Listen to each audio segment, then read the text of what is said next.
अगली बड़ी खबर कोंडागांव से। न्यायालय निर्माण के विरोध में छात्र कलेक्टर कार्यालय के सामने सड़क पर बैठकर प्रदर्शन किया। महात्मा गांधी वार्ड स्कूल मैदान में निर्माण किया जा रहा है। निर्माण के विरोध में हजारों बच्चों ने सड़क जाम किया है। और ये कोंडागांव से तस्वीर सामने आई जहां स्कूली बच्चे प्रदर्शन कर रहे हैं।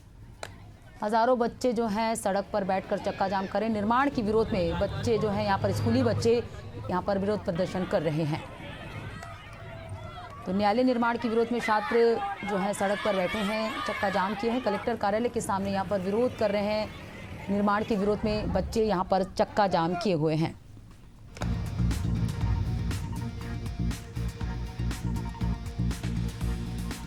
और चलिए इसी बीच लखनऊ से बड़ी खबर सामने आ रही। 2 साल की मासूम के साथ दुष्कर्म, परिजन के साथ शादी में गई थी मासूम बच्ची। पिता की तहरीर पर पुलिस ने एफआईआर दर्ज की। आरोपी गिरफ्तार हुआ है। इंटोजा थाना क्षेत्र की घटना बताई जा रही है। तो लखनऊ से बड़ी खबर आपको बता रहे हैं जहां 2 साल की मासूम बच्ची के साथ दुष्कर्म करने की घटना हुई है। इंटोजा थाना क्षेत्र की ये घटना है। वहीं आरोपी को पुलिस ने गिरफ्तार कर लिया है। इंटोजा थाना क्षेत्र की घटना बताई जा रही है। तो लखनऊ से बड़ी खबर आपको बता रहे हैं जहां 2 साल की मासूम बच्ची के साथ दुष्कर्म कर। एसआईआर फॉर्म भरने की अंतिम तिथि जैसे जैसे नजदीक आ रही है वैसे वैसे मतदाताओं की चिंता बढ़ती ही जा रही है। एक मतदाता ने आरोप लगाया कि फॉर्म भराने के नाम पर धन उगाही की जा रही है। राजस्व कर्मी सिर्फ शाम को बीएलओ से रिपोर्ट मांगकर अपनी जिम्मेदारियों को पूरा कर रहे हैं। वहीं इस मामले में मिर्जापुर ग्राम सभा के बीएलओ आरोपों को गलत बताया है।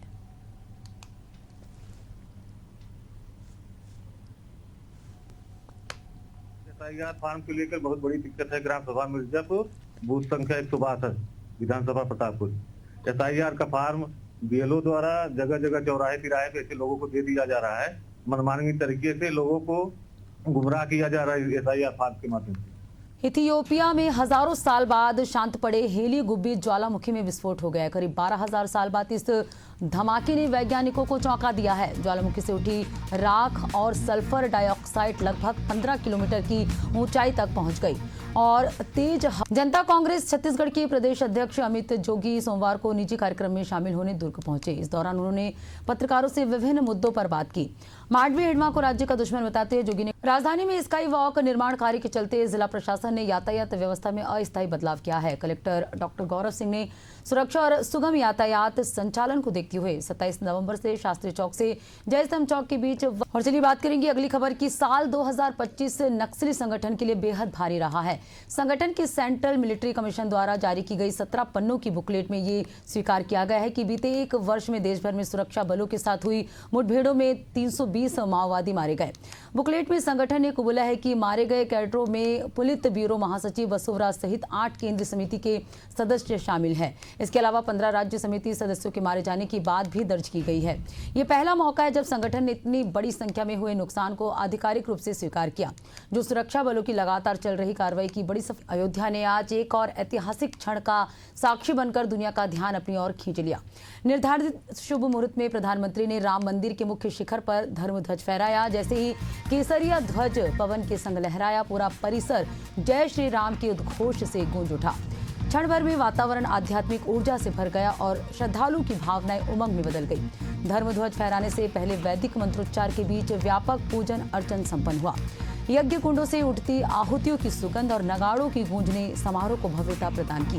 पीएम ने ध्वजारोहण कर राष्ट्र को छत्तीसगढ़ में पहली बार डीजीपी आईजी कॉन्फ्रेंस होने जा रही है। 28 से 30 नवंबर तक नवा रायपुर के आईएएम में कॉन्फ्रेंस होगी, जिसमें प्रधानमंत्री नरेंद्र मोदी, केंद्रीय गृह मंत्री अमित शाह सहित देश के अलग अलग राज्यों के डीजीपी, आईजी और सुरक्षा एजेंसियों के वरिष्ठ अधिकारी शामिल होंगे। बता दें कि कॉन्फ्रेंस को लेकर जोर शोर से तैयारियां की जा रही हैं। राजधानी में सुरक्षा और व्यवस्थाओं को लेकर हाई अलर्ट जारी किया गया है। रायपुर के कलेक्टर टाउन हॉल में 2 दिवसीय डांस वर्कशॉप का आयोजन किया गया, जिसमें मुख्य रूप से क्लासिकल डांस को प्रमोट किया जा रहा है। नृत्य श्री धर की फाउंडर और ओडिसी डांसर आर्या नाडले ने बताया कि नगर निगम और छत्तीसगढ़ शासन की ओर से इस तरह का वर्कशॉप पहली बार आयोजित किया गया है।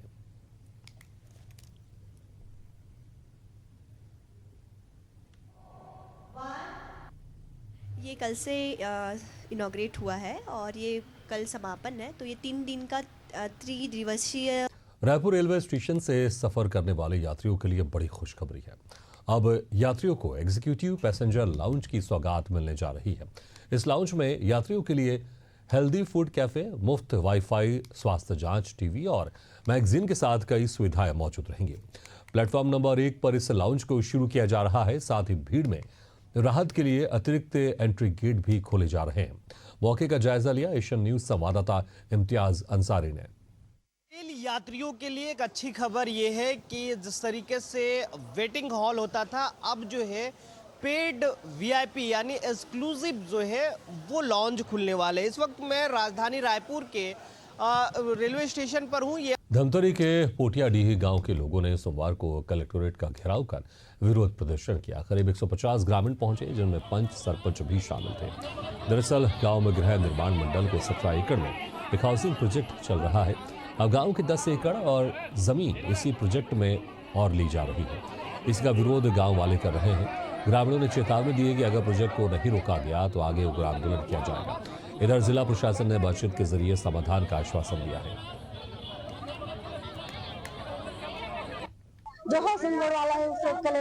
रायपुर पुलिस ने ऑपरेशन निश्चय के तहत बड़े पैमाने पर कार्रवाई करते हुए 172 बदमाशों को जेल भेजा है। अभियान में चाकू, 15 किलो गांजा, 440 नशीली टैबलेट और बड़ी मात्रा में अवैध शराब बरामद किया गया है। पुलिस ने फरार और वारंटी आरोपियों के ठिकानों सहित झुग्गी बस्तियों और कॉलोनियों में तबीश दी।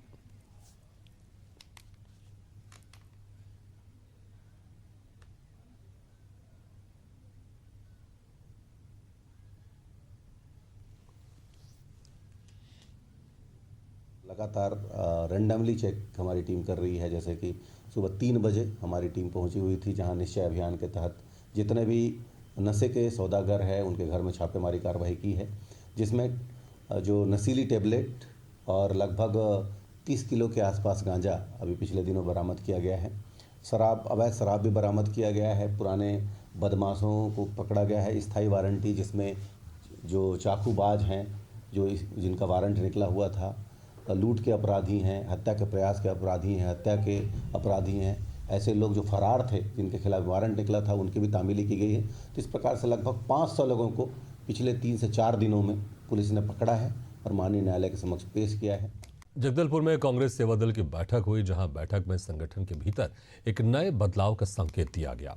बता दें, प्रदेश अध्यक्ष मनोरमा पाटेकर के नेतृत्व में हुई इस समीक्षा बैठक का केंद्र अब सिर्फ औपचारिकता नहीं रहा, बल्कि कार्यकर्ताओं को जमीनी स्तर पर सक्रिय करने की ठोस रणनीति तैयार करना था।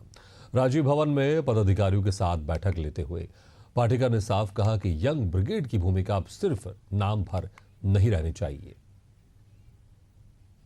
जी, जैसे कि आप सबने देखा होगा कि यंग ब्रिगेड को लेकर के हर कोई सवाल करता है कि यंग ब्रिगेड कहाँ है, यंग ब्रिगेड दिखते क्यों नहीं है, सेवा दल का यंग ब्रिगेड कौन है। तो सेवा दल का यंग ब्रिगेड को कौन। छत्तीसगढ़ में भी एसआईआर की प्रक्रिया जारी है। भारतीय जनता पार्टी लगातार बैठक ले रही है और विधानसभा क्षेत्रों में आने वाली समस्याओं का अध्ययन कर रही है। इस मसले पर रायपुर उत्तर विधायक पुरंदर मिश्रा से खास बातचीत की एशियन न्यूज संवाददाता छाया जायसवाल ने। एसआईआर को लेकर लगातार बैठकें आयोजित की गई है। आज राजधानी रायपुर के एकाध परिसर में एक और बैठक है। चारों विधानसभा के जो लोग हैं वो यहां पर पहुंचेंगे और बीएलओ और भारतीय जनता पार्टी के जो कार्यकर्ता हैं लगातार एसआईआर की प्रक्रिया को पूरा करने में लगे हुए हैं। विधायक पुरंदर मिश्रा हमारे साथ मौजूद हैं। सर, क्या कुछ पूरी तैयारी है? 4 दिसंबर अंतिम तिथि है इसके लिए, कितनी इसकी तैयारी? पूरी तैयारी में है। ये चुनाव आयोग का कार्य है। हमारे कार्यकर्ता भी अपने मतदाता भाइयों के पास जा रहे हैं, सबसे निवेदन करेंगे फॉर्म भरें, क्योंकि मतदाता सूची में नाम आना एक महत्वपूर्ण कार्य है। और भारत देश के यदि प्रजातंत्र को मजबूत करना है तो उसके लिए आवश्यक है, इसलिए सब लगे हुए हैं और निश्चित है हम 4 दिसंबर के पहले अपना कार्य पूरा करेंगे। लोगों को फॉर्म में नाम मिलने में काफ़ी परेशानी हो रही है, ऐसा मध्य प्रदेश में सरकार पशुपालकों को अब नई सौगात देने जा रही है। उन्नत नस्ल के मवेशी और यहीं पर मवेशियों के जो लोग हैं पूर्ण व्यापारिक रूप से ही अब यदि यहाँ पर स्वीकारते हैं इन चीज़ों को तो उनकी आय और बढ़ जाएगी। पशु सड़कों पर विचरण नहीं कर पाएंगे। पशुपालन मंत्री लखन पटेल से खास बातचीत की है हमारे संवाददाता आशीष मंगल सोनी ने। मध्य प्रदेश सरकार के मंत्री लखन पटेल हमारे साथ हैं। लखन जी, मध्य प्रदेश में एक तो गाय पालन के लिए सरकार की तरफ से विशेष योजना है, दूसरा स्वावलंबी योजना के अंतर्गत और गौपालक बढ़ाने जा रही है सरकार। देखिए, अभी हमारी एक तो बहुत महत्वाकांक्षी और महत्वपूर्ण योजना माननीय मुख्यमंत्री जी का बड़ा इस पर फोकस है। जो कामधेनु हमारी योजना, उसकी मैं समीक्षा करके ही आ रहा हूँ कि अभी कितने केस हो गए, क्या हुआ, सब वो बड़ी तेज़ी से उसमें काम हो रहा है। और निश्चित रूप से मध्य प्रदेश में दुग्ध उत्पादन बढ़ाने में वो योजना बड़ी सार्थक होगी। साथ साथ अभी हम जो स्वावलंबी गौशालाएँ बना रहे हैं, उसका हमने टेंडर जारी कर दिया है। 8 तारीख उसकी लास्ट डेट है। अभी हमने 20 जगह जारी किया है उसको, और अभी 10 करीब पाइपलाइन में हैं, जो 5-7 दिन में 10 दिन में कलेक्टरों से आवंटन हो जाएगा। उसको भी हम अलग से जारी करेंगे। और मुझे लगता है कि ये लगभग 4,500 से 5,000 एकड़ ज़मीन हमारे इसमें विभाग को आवंटित हो गई। मध्य प्रदेश की राजधानी भोपाल में बुनियादी सुविधाओं को लेकर या किस तरीके से बेहतर बनाना है, उसी दिशा में बड़े कदम उठाए गए हैं। मुख्यमंत्री मोहन यादव ने मंगलवार को 194 करोड़ रुपए की विभिन्न परियोजनाओं का शुभारंभ किया। इनमें कोलार, बैरागढ़ जैसे जो क्षेत्र है, इसमें 155 करोड़ रुपए की लागत से बनने वाला नया सीवेज सिस्टम, कटारा बेरई में 29 करोड़ रुपए से बनने वाला सांदीपनी विद्यालय और बंजारी क्षेत्र में 10 करोड़ रुपए से निर्मित डॉक्टर श्यामा प्रसाद मुखर्जी स्टेडियम का लोकार्पण शामिल है। अमृत 2.0 ये जो मिशन है, इसी के अंतर्गत तैयार इस सीवेज निर्माण कार्य की लागत 155 करोड़ रुपए है और ये परियोजना नवंबर 2028 तक पूरी होने की योजनाएं है। अब इसी के तहत बैरागढ़ के वार्ड 4 और इसी बीच बड़ी खबर भोपाल से आ रही है, जहां पर IAS अधिकारी संतोष वर्मा पर विवादित बयान जो उन्होंने दिया था, उसी को लेकर जो ब्राह्मण संगठन का गुस्सा फूटा है। हमने आपको तमाम बयान सुनाए हैं और ये बता दें आपको, इस मामले पर विधायक रामेश्वर ने भी अब बयान दे दिया है। बड़ी खबर ये है कि रामेश्वर शर्मा ने भी बयान दे दिया है। लाजमी सी बात है कि वो भी ब्राह्मण समाज से ताल्लुकात रखते हैं। अब उस पर उन्होंने कहा अपराधी की जो मानसिकता है किसी की भी यहाँ पर नहीं चलेगी, यानी कि जो अपराधी मानसिकता है वो कहीं भी नहीं चलेगी।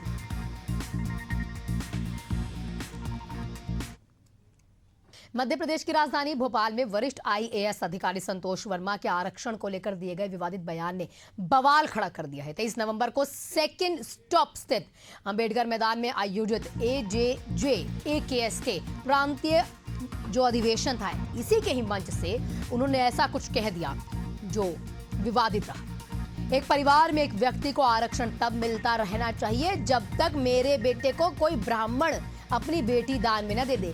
उन्होंने ब्राह्मणों की बेटियों को लेकर यह बयान दिया है। बयान जैसे ही वायरल हुआ, मध्य प्रदेश में व्यापक सनसनी फैल जाती है। विशेष रूप से अखिल भारतीय ब्राह्मण समाज ने इसे उनकी मर्यादा और सम्मान का अपमान करार दिया। उन्होंने इस टिप्पणी को जातिगत अपमान के रूप में लेकर मुख्यमंत्री के समक्ष तुरंत कार्रवाई की मांग की। ब्राह्मण समाज की ओर से चेतावनी भी दी गई है, यदि संतोष वर्मा को तत्काल प्रभाव से सेवाओं से मुक्त नहीं किया गया तो पूरे प्रदेश में आंदोलन और तेज हो जाएगा। ये चेतावनी दी गई है।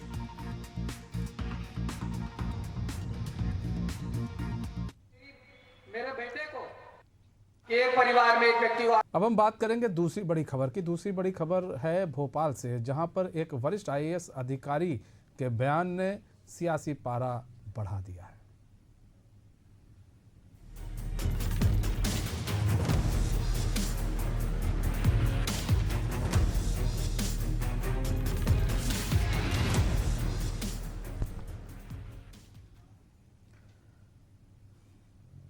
और हम बढ़ेंगे अब अगली तीसरी बड़ी खबर के लिए। तीसरी बड़ी खबर यह है कि साल 2025 नक्सली संगठन के लिए काफी भारी रहा है।